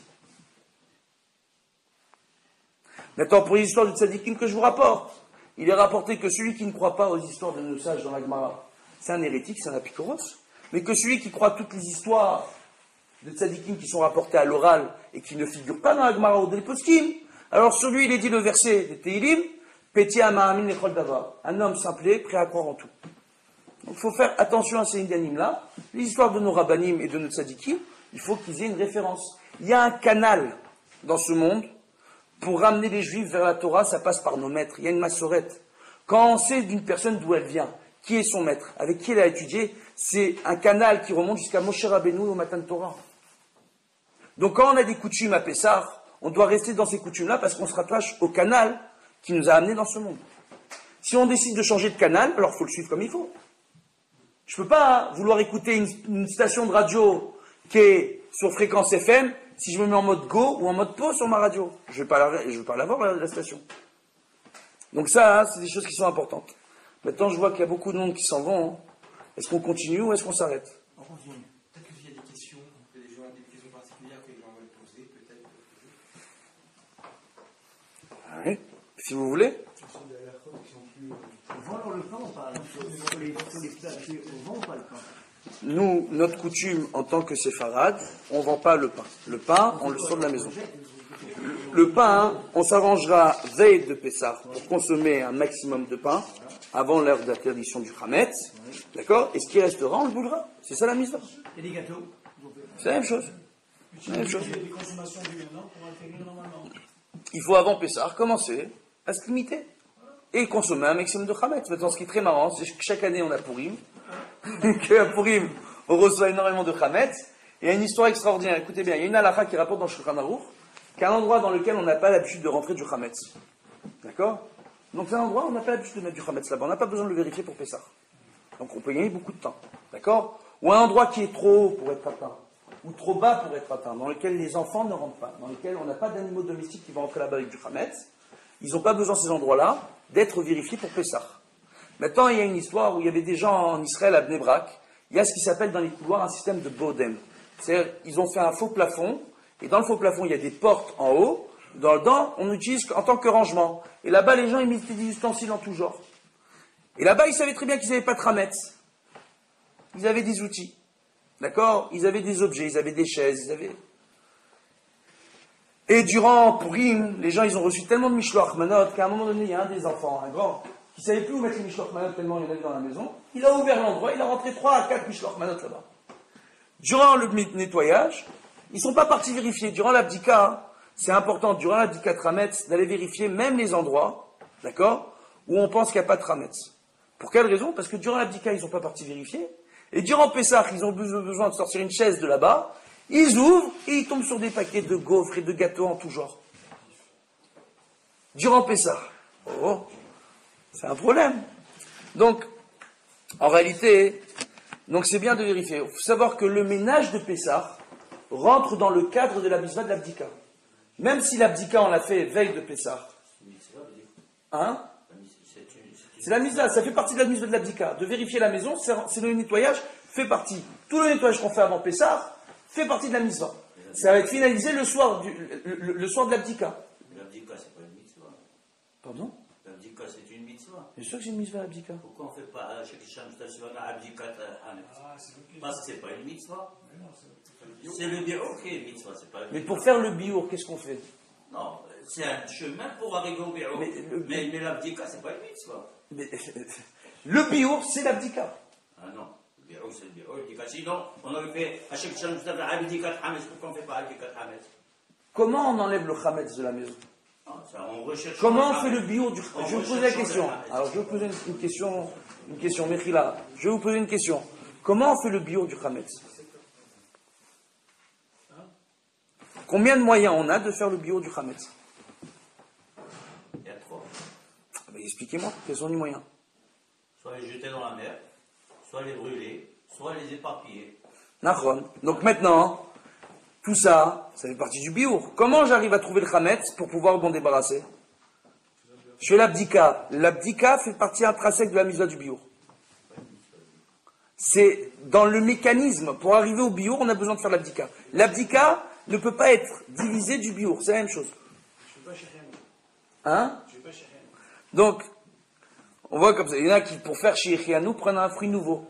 D'accord? Ou vont acheter un costume le soir de l'abdika. C'est bien de faire Sheikhyanou. On s'achète un costume, une veste, puisqu'on ne fait pas Sheikhyanou ni sur des chaussures, ni sur un chapeau, ni sur des sous-vêtements. D'accord? Selon certains, même la chemise, on ne ferait pas la bracha dessus. Selon d'autres, les chemises, on peut faire la bracha quand on a l'habitude de porter des chemises avec un tricot de peau en dessous. D'accord? Si la chemise, on la porte directement sur la peau, on ne fait pas Sheikhyanou dessus, selon certains avis. D'accord? Donc, on va arrêter, c'est bien d'avoir une veste neuve pour sortir de tout débat, pouvoir faire Sheikhyanou, de prendre un fruit nouveau, de faire Sheikhyanou ce soir-là. C'est très spécial. Le soir de l'abdika, c'est quelque chose d'extraordinaire.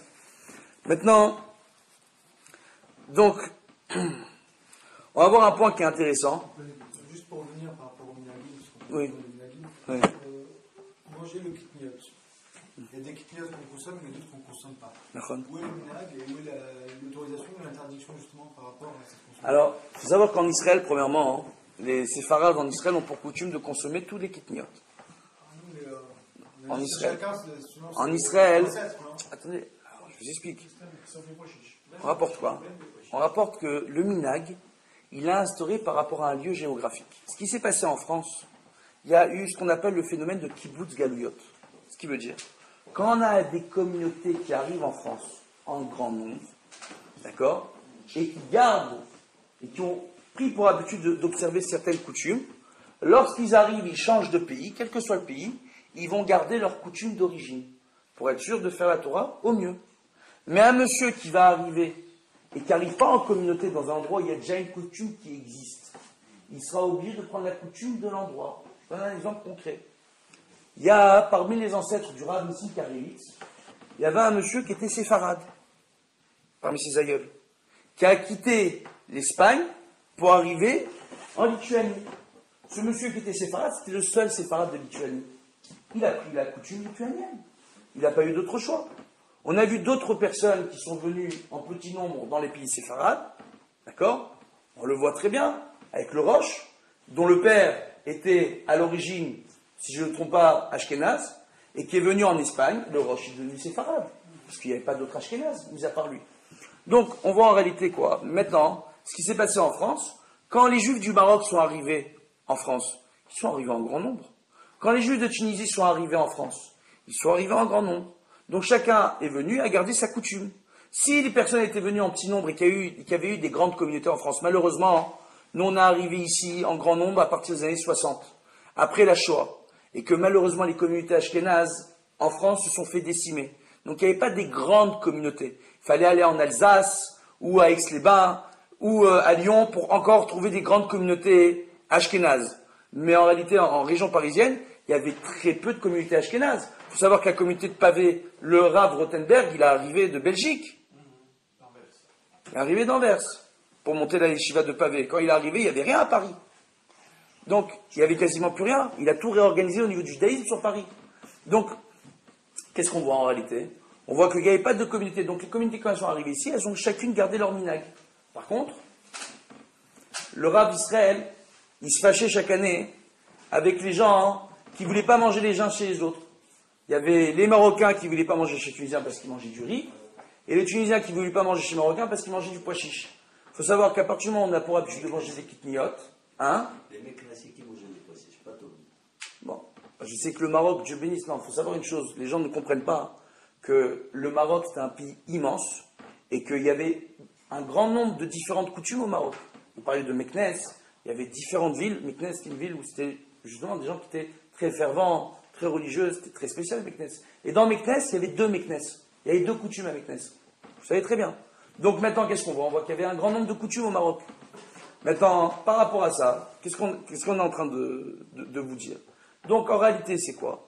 Si on dit quelqu'un, au niveau de la halakha, son strict de la loi, quelqu'un qui va aller manger chez quelqu'un d'autre, qui va manger des kitniotes qu'il n'a pas l'habitude de manger. Les khatila, c'est une khumra, ce sera bien de le servir dans une assiette, dans des plats, qui n'ont pas servi dans les 24 heures avec les kitniotes qu'il n'a pas le droit de manger. Donc si un Tunisien va manger chez un Marocain, et que le Marocain, il a l'habitude de manger des pois chiches, d'accord? Les khatila, c'est mieux qu'ils le servent dans des plats, et qu'ils l'utilisent dans des plats qui n'ont pas servi avec des pois chiches dans les 24 heures. Les khatila. Mais comme en réalité, les sfaradim, il y a un éther pour nous sur les kitniotes, d'accord? Et que là, c'est qu'une question de coutume, même si les plats ont servi dans les 24 heures, il n'y a aucun problème. Par contre, si on accueille chez nous un membre de la famille Chabad ou un Ashkenaz, durant Pessah, il peut venir à la maison, mais il ne faudra surtout pas lui cuisiner ou le servir dans une vaisselle qui a été servie avec des kitniotes dans les 24 heures. Il faudra prendre une vaisselle. Ils ne mangent pas, ils mangent que la galette seule. Bon. Ils ne mangent même pas les Et ça veut dire concrètement, celui qui mange des kitniotes, il peut ouvrir des kitniotes ou pas? C'est-à-dire? Quelqu'un qui mange certains. Mais les kitniotes, ça s'appelle pas Hametz. Il y a Les certains kitniotes, ça s'appelle pas qui Hametz. non. Toutes les kitniotes, on peut les vendre à Pessah. Il y a- Attends, il y a des coutumes où on voit aujourd'hui, je vais vous dire, chez des chassidim, je l'ai vu de mes yeux, où on va brûler des bombes d'amidon pour les chemises, c'est des aérosols et ça peut être dangereux de les jeter au feu, d'accord? On va brûler du riz et même des haricots verts, d'accord? Et on va vendre des gâteaux durant Pessah. Alors là, ça devient difficile. On voit qu'on a affaire à des gens qui sont entre deux au niveau de leurs coutumes. Donc en réalité, les kitniotes, on peut les vendre durant Pessah. Toutes les kitniotes, on peut les vendre. Un Marocain, il pourra vendre son riz sans aucun problème durant Pessah. Un Tunisien, c'est pois chiche. Comment on peut vendre les kitniotes alors que dans le contrat, on dit au moins on vend le Hametz, c'est pas du Hametz. Alors, Même si on dit on vend tout ce qui est Hashash Hametz, il n'y a pas de Hashash Hametz. Ils sont passés au laser. très bien. Il y a un contrat de vente. Avant de se Non, on l'a dit. D'où vient cela? C'est en hébreu. Contrôle. C'est un problème quand la femme ne mange pas l'olive entre le mariage juif, c'est un problème. Hein? Quand il faut un mariage. La femme a suivi la coutume de son mari. Oui, mais elle peut pas manger. C'est un schéma aussi. J'ai vu dans la couche, je sais que la femme cuisine le riz pour son mari qui mange le riz, mais elle ne mange pas le riz. Ce qu'on vous dit là-bas, hein, c'est qu'il y a des endroits. Hametz, Hashash Hametz, tout à remettre Hametz chez nous. Ou chez la Khérie. Oui, mais après on précise. Il y a des espaces où on précise les endroits qu'on vend. C'est sûr, absolument. À partir du moment où on précise les endroits qu'on vend, donc c'est des endroits trucs. Mais même les kitniotes en soi, mi-karadi, on n'a pas besoin de les vendre. On n'a pas besoin de les vendre. Les kitniotes en soi. Maintenant, on va les ranger. Les kitniotes qu'on n'a pas l'habitude de consommer par coutume, on va les ranger dans les placards qu'on va fermer pour Pessah. Aujourd'hui, la plupart des rabbanim, ils ne précisent presque plus l'endroit. Ils disent tout le hametz qui se trouve dans la maison. Oui.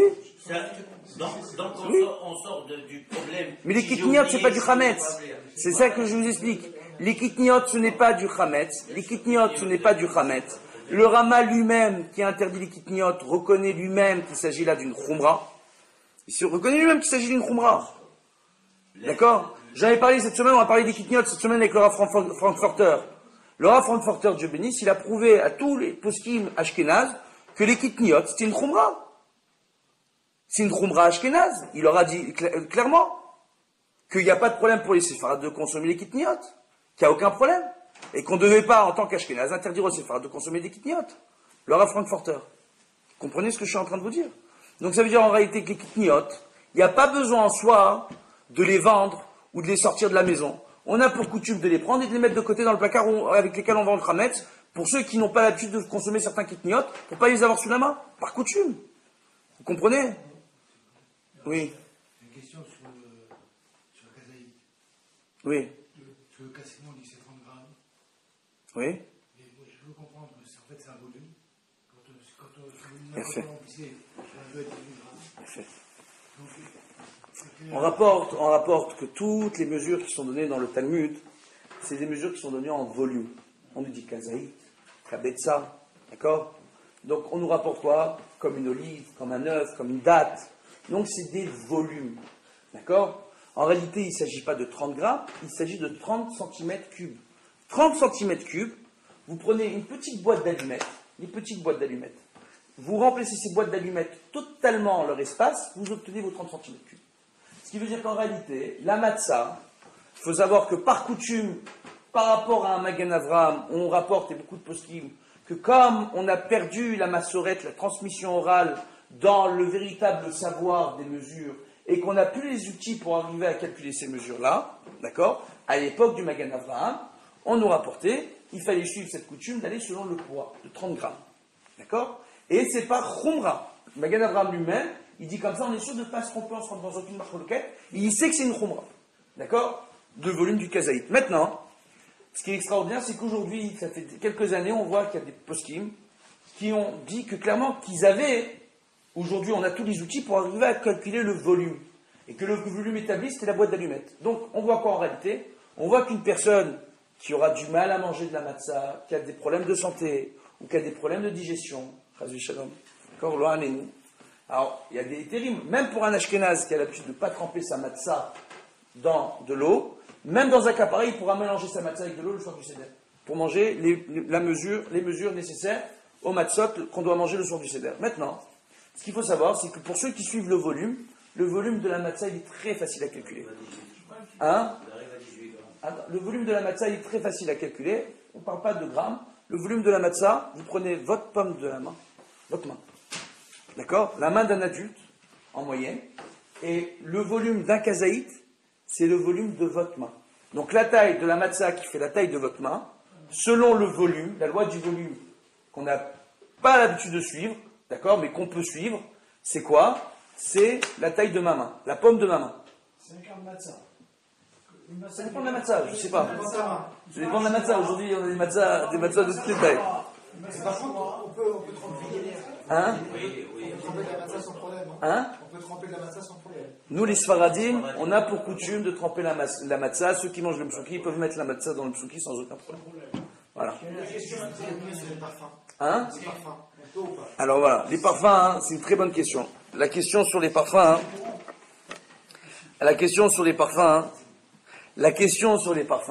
ça dépend avec quel type d'alcool sont faits les parfums.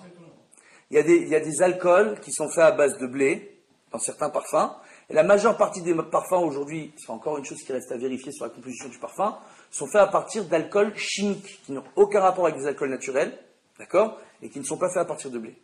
Donc à partir de ce moment-là, un parfum qui est fait à partir d'alcool chimique, tu n'as pas besoin d'être vendu à Pessah. Alors voilà, éphémère. Alors, attendez. Alors venez, on va en parler. Ça c'est un truc on va en parler.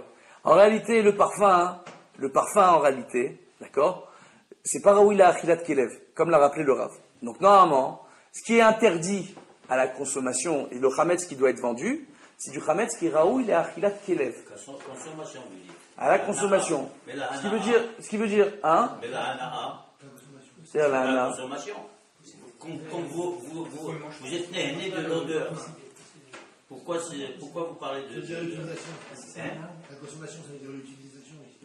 Non, le parfum, quand vous le sentez, vous avez une hana'a ou pas? On le sent. C'est pas consommé. Donc, qu'est-ce qui est interdit de consommer qui est Achilat Kelev? C'est seulement ce qui rentre dans la bouche. Mais là, ça se sent à Alors, l'extérieur. justement, les avis qui sont marmérim et qui estiment que le parfum doit être vendu, il y a deux raisons à ça. Premièrement, il y a deux raisons.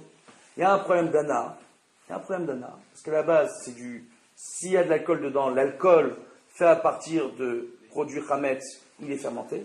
D'accord? Donc il y a un problème d'ana. Et deuxièmement, il y a un deuxième problème, c'est qu'on dit même quelque chose qui n'est pas Raoui la Achila et qui est composé à partir du Hametz, d'accord, dedans qui contient du Hametz, on ne pourra pas le mettre dans notre bouche, normalement.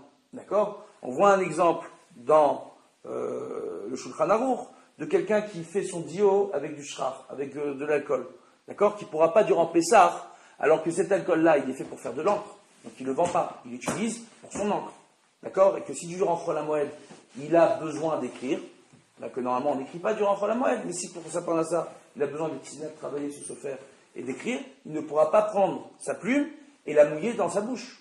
On nous le rapporte, ça, d'accord, alors que c'est de l'encre, c'est par où il a Achilat Kelev. Maintenant, on voit quoi? On voit quoi? Donc par rapport à ça, on voit qu'il y a une véritable anaga de faire attention avec le parfum.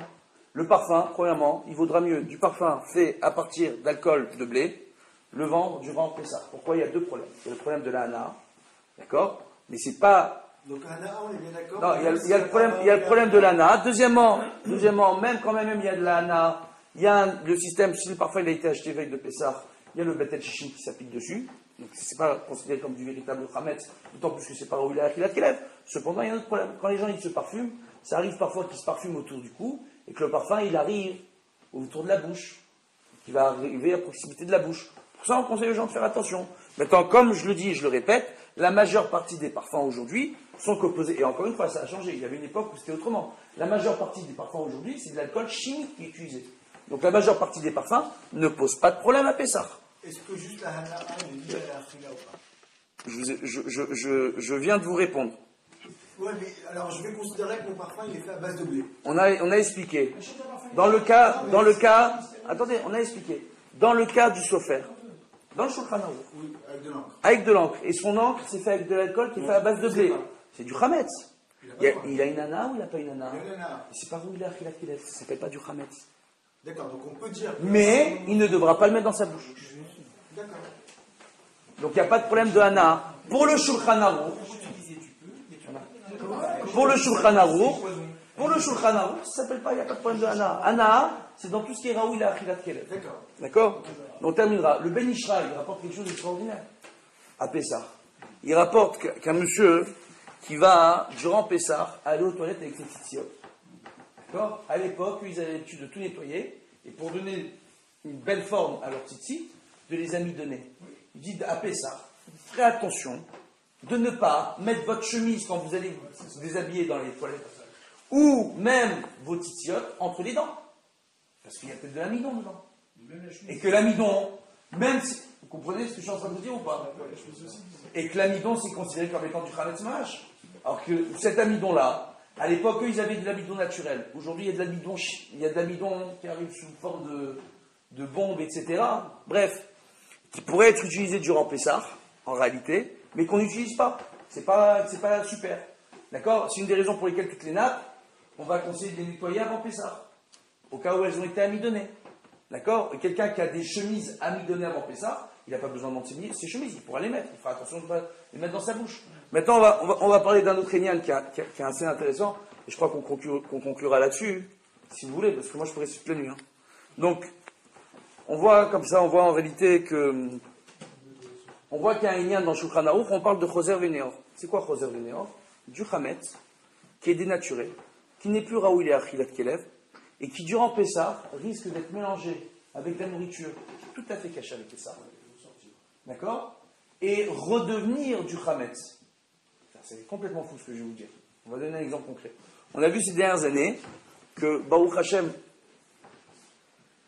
il y a du papier à Pessah sur lequel il y a le Hercher caché avec Pessah. Il y a beaucoup de gens qui disent du papier, il y a deux tables. Pourquoi il y a besoin? C'est du papier. Alors, ce qu'il faut savoir aujourd'hui, avec la pénurie d'arbres dans le monde, il y a le papier qui est formé, il est mélangé chimiquement. Encore une fois, qu'est-ce qu'on utilise pour former la colle qui va former ce papier-là? D'accord? Du blé. Encore une fois, on a du Khametz qui est dans la serviette, mais qui n'est pas Raoul Achilat Kelev, il ne se voit même pas. Il n'y a même pas un problème de baliré, balimatzi dans ces serviettes-là. Donc les serviettes qui ne sont pas cachées avec ça, je n'ai pas besoin de les vendre, je n'ai pas besoin de les brûler, je n'ai pas besoin. Par contre, j'éviterai de servir à table avec la nourriture. Pour quelle raison? Il suffit tout simplement que dans mon msouki, je donne un exemple, je suis tunisien, moi je mange le msouki. Hein? Alors. Arrête, tu te souviens de ton parfum, toi. Tu te souviens de ton parfum, tu as le Bon, on va terminer. On va essayer de terminer. On a fait un peu de bourre. Dis-moi, Bon. je suis venu, mais je te... On voit comme ça. Merci beaucoup. C'est bien, je Merci beaucoup. vais lui faire un coup mercredi, sinon je fais le lundi. Baruch Hashem. C'est ça, non? Donc, voilà, je suis venu. Non, mais je sais, mais Oh, Hachem. On voit quoi en réalité? On voit que dans ce point-là, c'est quelque chose d'extraordinaire. J'explique chaque année, les gens ils sont stupéfaits. On rapporte que normalement, selon la coutume de la séfarade, il n'y a pas de problème de choser venir. Que même si c'est du chametz qui n'est pas raoul achilat keler, s'il vient se manger avec la nourriture, normalement, ça ne devrait pas nous poser de problème à nous, les sfaradim. C'est un problème pour notre frère ashkenazim. Le problème qu'il y a, c'est que selon le pshat de la Gemara, d'accord, il y a un véritable problème. De ce fait, le Shulchan Aruch, qui rapporte que si même nous, les khatrila, on ne fera pas attention à ce qui explique que pendant très longtemps, les gens, tout ce qui n'est pas raoul achilat keler, comme même le dentifrice qu'ils mettaient dans leur bouche, ils n'achetaient pas ça à cacher les pessards, d'accord, la lessive pour la vaisselle, etc., parce qu'il n'y avait pas de problème pour les séfarades. On voit aujourd'hui que le Rav Ovadia Yosef, quand il y a Kout Yosef, qui a pour habitude d'être mahmir, et explique aujourd'hui qu'avec les nouvelles règles que nous avons dans l'agroalimentaire, il y a même pour les Sfaradim un problème de Choser Venior, ils ne changent pas de coutume, c'est la réalité de l'agroalimentaire qui a changé. Qu'aujourd'hui, il y a certains papiers, d'accord, qui sont Raoul à Achila. Il y a certaines serviettes de table qui sont faites, que si aucun enfant vient les manger, que ça se digère dans le ventre. Donc là, il y a un problème. Parce que même si ce n'est pas fait pour être mangé, on commence à avoir un véritable problème. Donc de ce fait, pour les serviettes de table, même le Rav Ovadia Yosef, il conseille d'avoir des serviettes de table cachères les pessards. Il conseille de prendre de la lessive pour la vaisselle, cachère les pessards. Donc c'est un conseil du Rav Ovadia Yosef, c'est pas un petit Rav quand même. Et on sait que c'est un Rav que dès qu'il peut trouver un éther, c'est quoi des éthers le Rav Ovadia quand même.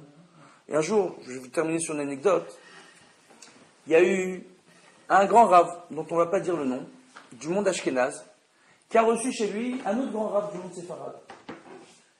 Et avec des élèves à lui, qui venaient de Batiam, de Khoulan, de Rishon Sion, des gens qui avaient fait Teshuvah. L'autre grand Rav séfarade, c'était un des amis du Rav Ovadia Yosef. Et le Rav Ashkenaz, quand il ramène les gens qui travaillaient, qui ont fait Teshuvah et qui sont mis à étudier le Daf Yomi, la Gemara tous les jours, il lui a répondu, il a dit, mais tu sais, Baruch Hashem, vous faites faire Teshuvah aux gens, c'est des choses très bien, mais nous on a monté des villes de Bnei Torah complets dans le monde Ashkenaz. On a monté des Sefer, des Braques, des quartiers. Vous devez aspirer à faire la même chose. Donc le Rav, en réalité, l'a encouragé à arriver au même résultat pour le monde séfarade en Israël. Maintenant, quand le Rav Nissim Karelitz Shita, chez Skeler Refoua, chez les Mains, il a entendu qu'il y avait eu cette discussion qui avait eu lieu, il a appelé le Rav en question. Il a dit, mais moi je vais te dire une chose. Toi, au lieu de dire que eux, ils ont fait faire Teshuvah aux gens et nous on a monté des villes. Nous on a monté des villes, on a dû se mettre en retrait. D'accord? Du reste de la société. Eux, ils arrivent à transformer toute la société israélienne. Baruch Hashem. D'un côté, il peut y avoir des marloquettes, il a pu y avoir des débats entre les rabbinim.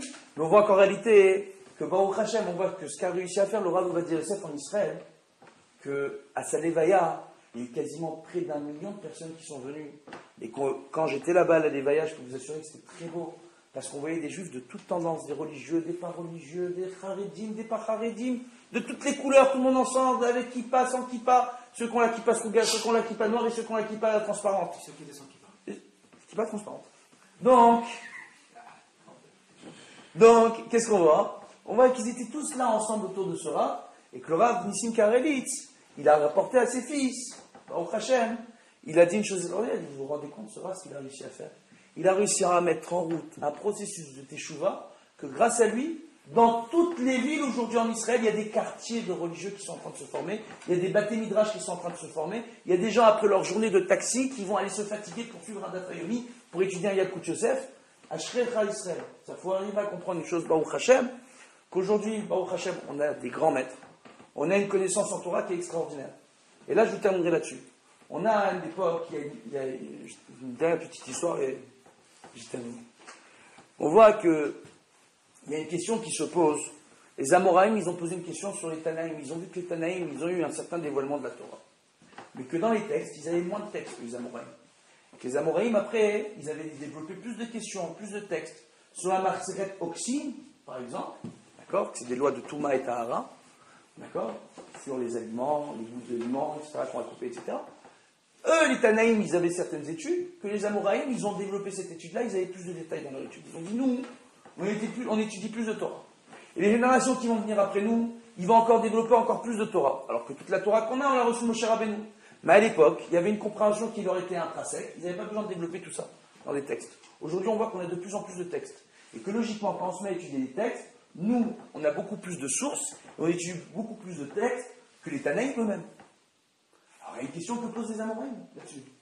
Comment se fait-il que parmi les Tanaïm, on nous rapporte qu'il y avait certains maîtres, que quand il y avait la disette, quand il y avait la famine, il suffisait qu'ils disent qu'il fallait jeûner, et qu'ils s'asseyent par terre, et qu'ils enlèvent une chaussure pour que la pluie elle tombe.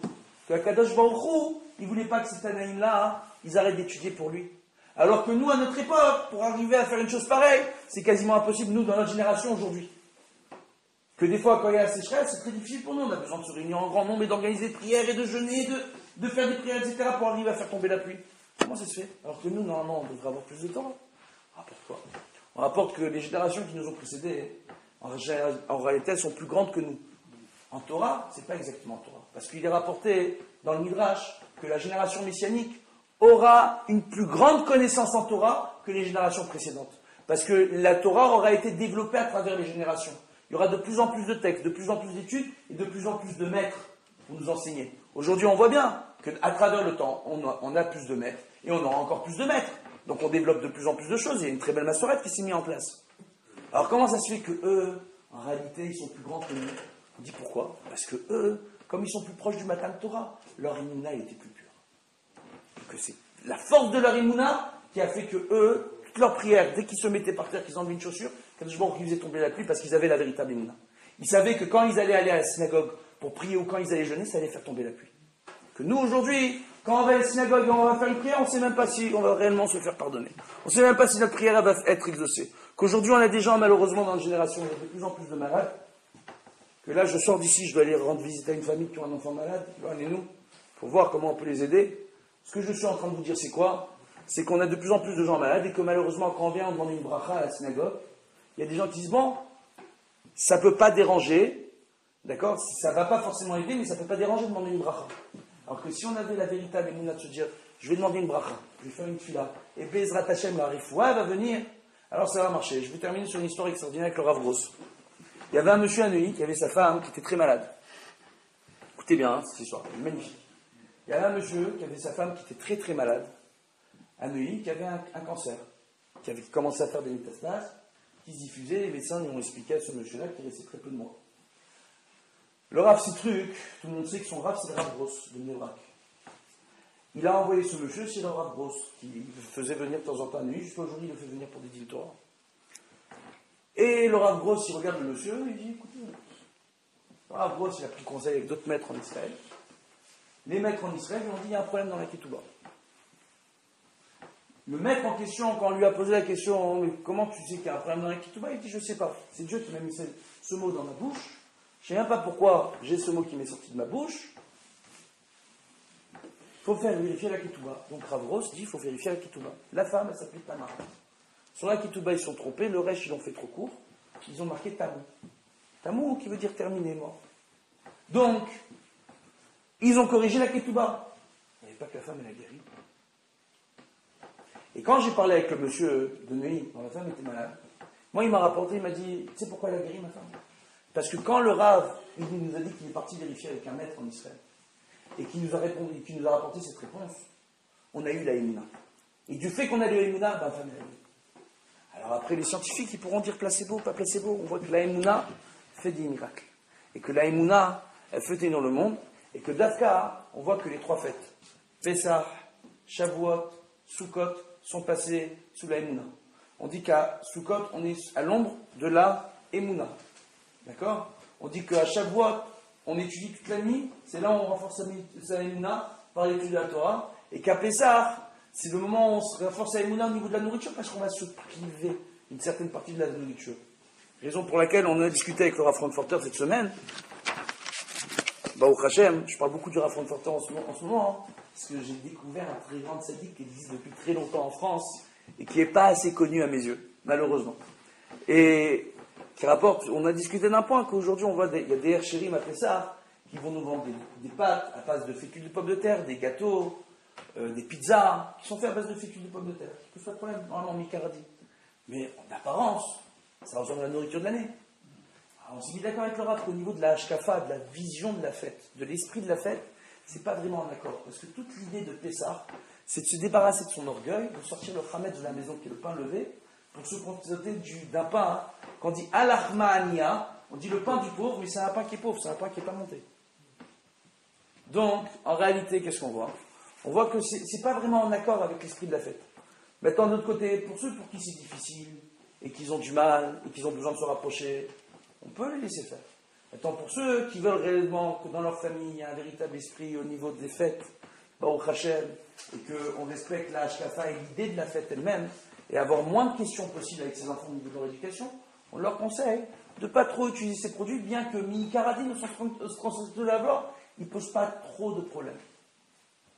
Donc voilà, Bezrat Hashem, qu'on ait tous une très belle fête, qu'on se renforce dans la Emouna, et que ce mois-ci, Akadosh Baruch Hu nous rapporte la Géoula. Amen, Ken Yeh Ratzon.